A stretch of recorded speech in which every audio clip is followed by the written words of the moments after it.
ಬಾಯಿ ತುಂಬಾ ಅತ್ತೆ ಅತ್ತೆ ಅಂತ ಕರಿತೀಯಲ್ಲ, ಕರ್ಕೊಂಡೋಗಿ ಒಳಗೆ ಕರ್ಕೊಂಡೋಗಿ ಹಾಲನ್ನಾಕ್ ಉಂಡು ಮಲಿಕಳ್. ಶಿವು, ಹಾಗೆಲ್ಲ ಮಾತಾಡ್ಬೇಡಪ್ಪ, ನಿನ್ ಕೈ ಮುಗಿತೀನಿ. ಅತ್ತೆ ನೀ ಕೈ ಮುಗಿಬೇಡ ಅತ್ತೆ.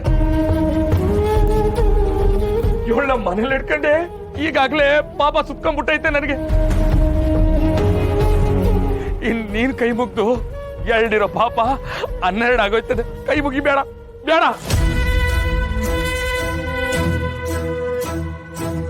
ಶಿವ, ಇವಾಗ ಏನಾಗೈತೆ ಅಂತ ಇಷ್ಟೊಂದು ಆಡ್ತೀಯ? ನಿಶ್ಚಿತಾರ್ಥ ಇಲ್ಲ, ಲೋಪ ಇಲ್ಲದೆ ನಡೆದೈತೆ. ಅದಾದ್ಮೇಲೆ ತಾನೇ ನಿನ್ ಮಾವ ಹೊಂಟೋಗಿರೋದು. ಉಂಗುರ ಬದಲಾಯಿಸಿದ ಮ್ಯಾಕೆ ಇನ್ನೆಲ್ಲ ನಿಶ್ಚಯ ಆದಂಗೆ ಲೆಕ್ಕ. ಯೋ ಅಲ್ಲ, ಅಪ್ಪ ಅದವನು ಮನೆ ಜವಾಬ್ದಾರಿ ಮಕ್ಕಳ ಜವಾಬ್ದಾರಿ ತಗೊಳ್ದಿದ್ರು ಪರವಾಗಿಲ್ಲ, ಮಕ್ಕಳು ಮಾಡೋ ಕೆಲ್ಸಕ್ಕೆ ಮಣ್ಣಾಕ್ಬಾರ್ದು. ನೀನ್ ಇವಾಗ ಆಡ್ತಿರೋದ್ ನೋಡ್ತಿದ್ರೆ ನೀನ್ ಅವಾಗ ಕುಡ್ದು ಬಿದ್ದಿದ್ದಲ್ಲ, ಅದೇ ಎಷ್ಟೋ ವಾಸಿ ಅನ್ಸ್ತೈತ್ ನಂಗೆ. ಮಾವ, ನಿನಗೆ ಮದ್ವೆ ಆಗುತ್ತಾ ಇಲ್ವಾ ಅನ್ನೋ ತಾನೆ ಭಯ ನಿಂಗೆ? ಅಪ್ಪ ಎಲ್ಲ ಆಗಲ್ಲ ಅಂತಾರೆ ಅಂತ ತಾನೆ ಹೆದರಿದ್ಯಾ ನೀನು? ಹೀರೋ ಬಾರೋ ಇಲ್ಲಿ.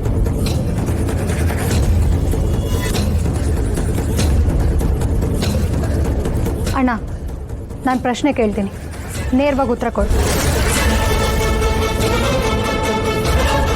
ಅಪ್ಪ ಈ ಮದ್ವೆಗೆ ಒಪ್ಪಿಗೆ ಇಲ್ಲ ಅಂತ ಅಂದ್ರು, ನೀನ್ ರತ್ನನ್ ಮದ್ವೆ ಆಗ್ತೀಯ ತಾನೆ?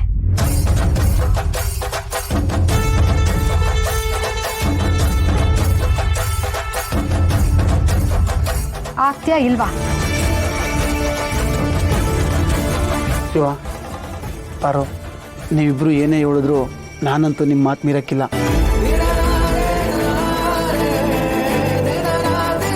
ಆ ಬ್ರಹ್ಮನೇ ಬಂದು ನೀವು ಹಾಕಿದ ಗೆರೆ ದಾಟು ಅಂದ್ರು ನಾನು ದಾಟಕ್ಕಿಲ್ಲ.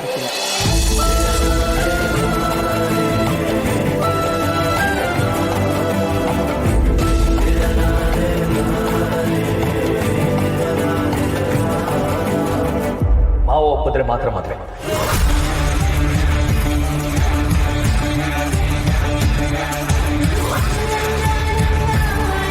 ನಮ್ಮ ಜೀವನಕ್ಕೆ ಒಂದು ದಾರಿ ಅಂತ ಮಾಡ್ಕೊಟ್ಟಿರೋ ಆ ಪುಣ್ಯಾತ್ಮ ಇಲ್ಲದೆ ಈ ಮದುವೆ ಆಗಕ್ಕಿಲ್ಲ.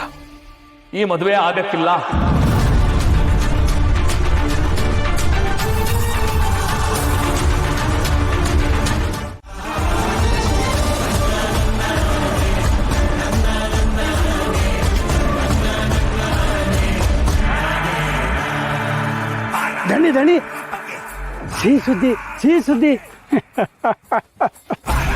ಸಮುದ್ರದ ನೀರು ಜನಕ್ಕೆ ಉಪ್ಪು, ಮೀನಿಗೆ ಸಿಹಿನೇ ಅಲ್ವೇನೋ? ಅಂದ್ರೆ ಎಲ್ಲ ಗೊತ್ತಾಗೋಯ್ತು. ಅನ್ನಿ ಶಿವ ಮನೆ ಮುಂದೆ ಜನ ಸೇರಿದ್ದು, ಅವ್ರ ಮಕ್ಕಳಿದ್ದು, ಗಲಾಟೆ ಆಗಿದ್ದು ಎಲ್ಲ ಗೊತ್ತಾಗೋಯ್ತಾ ತಾನೆ? 100 ಜನನ ಕರ್ಸಿ ಅಂತ ಹೇಳಿದ್ದೆ ನಾನಲ್ವೇನೋ? ಆ ಜನಗಳ ಮಧ್ಯೆ ನನ್ನ ಜನನೂ ಇರ್ತಾರೆ.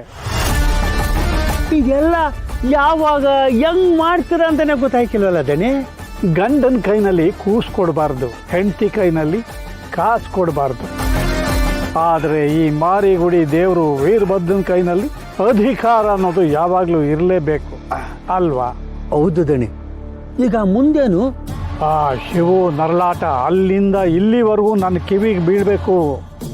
ಅವನು ಕುಂತ್ರು ನಿಂತರು ತನ್ನ ತಂಗಿ ಮದುವೆ ಆಗ್ಲಿಲ್ವಲ್ಲ ಅನ್ನೋ ಭಯದಲ್ಲೇ ನರಳಬೇಕು ಕಣೋ. ಅವನ ಕನಸು ಮನಸ್ಸಿನಲ್ಲೂ ನಾನೇ ಕಾಡ್ತಿರ್ಬೇಕು ಕಣೋ. ತನ್ನ ಬಲ ತೆಂಗಿನ ಫಲ, ಬೇರೆಯವ್ರ ಬಲ ಮಾವಿನ ಫಲ ಅಂದಂಗೆ ಇದ್ರಲ್ಲಿ ನನಗೂ ಒಂದು ಫಲ ಇದೆ ಕಣೋ. ಅಯ್ಯೋ ದಣಿ, ಈಗ ಮದುವೆ ಆಯ್ತದೋ ಇಲ್ವೋ ಅನ್ನೋದೇ ಪ್ರಶ್ನೆ. ರತ್ನನ್ನ ನೀನು ಹೆತ್ತಿದೆಯೇನೋ? ಇಲ್ವಲ್ಲ. ಶಿವು ಥರ ನೀನು ಬೆಳೆಸಿದೆಯೇನೋ? ಅದು ಇಲ್ವಲ್ಲ. ಅದಕ್ಕೆ ಹೇಳೋದು ನೀರಿಗೆ ಪಾಚಿ ವೈರಿ ಅಂತ ಅಲ್ವಾ? ಬೇಕಾರೆ ನಿಮ್ಮ ಯಾಕಡ್ದಾಗೆ 7 ಡೇಟ್ ಹೊಡೆದ್ಬಿಡಿ. ನಿಮ್ಮ ದಮ್ಮಯ್ಯ ಅಂತೀನಿ. ಈ ಥರ ಟೆನ್ಷನ್ ಕೊಡ್ಬಿಡಿ. ನನ್ನ ಕೈಲಿ ತಡ್ಕೊಳಕ್ಕಾಯ್ಕಿಲ್ಲ, ತಲೆ ಸಿಡ್ದು ಹೋಯ್ತೈತೆ. ನೋಡೋದ್ಯಾ, ನಿನಗೆ ಇಷ್ಟು ಟೆನ್ಷನ್ ಆಗ್ತಿರ್ಬೇಕಾದ್ರೆ ಇನ್ನು ಆ ಶಿವು ಅವನಿಗೆ ಇನ್ನೆಷ್ಟು ಆಗಬೇಡ. ಅವನ ನರಳಾಟನೇ ನನ್ನ ಉಸಿರಾಟ ಕಣ. ಆ ನರಳಾಟದಲ್ಲಿ ಅವ್ರ ಇಡೀ ಮನೇನ ಬೆಂಕಿ ಹಚ್ತೀನಿ. ಆ ಬೆಂಕಿನಲ್ಲಿ ಯಾರು ಬೆಂದು ಹೋಗ್ತಾರೋ, ಯಾರು ಸೀದ್ ಹೋಗ್ತಾರೋ, ಯಾರು ಬೂದಿ ಆಗ್ತಾರೋ ನಾನು ನೋಡಬೇಕು ಕಣ.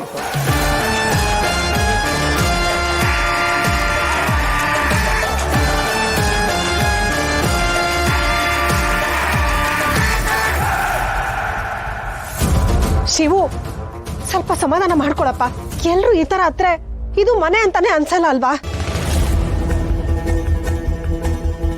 ಇದನ್ನೆಲ್ಲ ನನ್ನ ಪಾಪದ ಕಣ್ಣುಗಳಿಂದ ನೋಡಿ ಇವಳನ್ನ ಅವತ್ತು ಸುಟ್ಟಾಕ್ಬಿಡ್ಬೇಕು ಅಂತ ಬಂದು ಕೆತ್ಕೊಂಡೆ. ಯಾರೋ ಪುಣ್ಯಾತ್ಮ ಬಂದು ಭವತಿ ಭಿಕ್ಷಾಂದೇಹಿ ತಾಳ್ಮೆ ಇರ್ಲಿ ಅಂದ್ರು. ಅದಕ್ಕೆ ಸುಮ್ಮನಾದೆ. ಇನ್ನೂ ಇವಳಿಗೆ ಬುದ್ಧಿ ಬರಲಿಲ್ಲ. ಅದನ್ನು ತಿದ್ದದಕ್ಕೆ ಶಾರದಾ ಮನೆ ಬರಬೇಕಾಯ್ತು. ಅದಕ್ಕೆ ನಾನು 2 ಸೇರಿಸಿ ಹೊಡೆದೆ. ಇದೇ ಸತ್ಯ. ನಿಮ್ಮನ್ನೆಲ್ಲ ಹೆಣ್ಣು ಅಂತ ಗೌರವ ಕೊಡ್ತೀವಲ್ಲ, ನಮ್ಮ ಎಕಡ ತಗೊಂಡು ನಾವೇ ಹೊಡ್ಕೋಬೇಕು.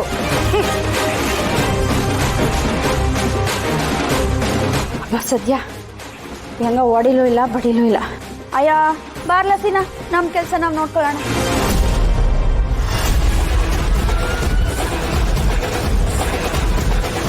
ಯಾಕ್ಲ ಸೀನಾ?